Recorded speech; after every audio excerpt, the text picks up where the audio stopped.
ইফতারে কি তৈরি করব ভাবতে চোখে পড়লো যে ৪ পিস ব্রেড রয়েছে আর সেগুলো প্রায় আজকে লাস্ট ডেট। তো সেগুলো দিয়ে আজকে কিছু একটা নাস্তা তৈরি করার চেষ্টা করছি। সামনেই যেহেতু ঈদ তো একটা ডেজার্ট টাইপ তৈরি করব আর ভিডিওটা তাই আপনাদের সাথে শেয়ার করছি। আপনারা চাইলে এই ডেজার্টটি বাসায় তৈরি করতে পারেন। ছোট করে সবাই পছন্দ করবে। লাগবে দুধ এবং এখানে 1/2 লিটার দুধের সাথে 2 টেবিল চামচ পরিমাণ চিনি দিয়ে ভালো করে জাল করে নিয়েছি। এবার অল্প একটু দুধের সাথে কাস্টার্ড পাউডার মিশিয়ে দুধটাকে কিছুক্ষণ নেড়েচেড়ে জাল করে নিলেই কিন্তু দুধটা কিছুটা ঘন হয়ে আসবে।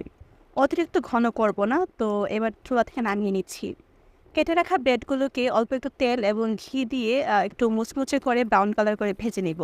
অতিরিক্ত তাপে ভাজতে যাবেন না, তাহলে কিন্তু ব্রেডগুলো পুড়ে যাবে। মিডিয়াম আঁচে ব্রেডগুলোকে এরকম করে ভেজে চুলা থেকে নামিয়ে নিব। আর এই তো আগে থেকে যে আমরা দুধটা জাল করেছি তো সেটা উপর থেকে দিয়ে ফ্রিজের মধ্যে রেখে দিব কিছুক্ষণের জন্য।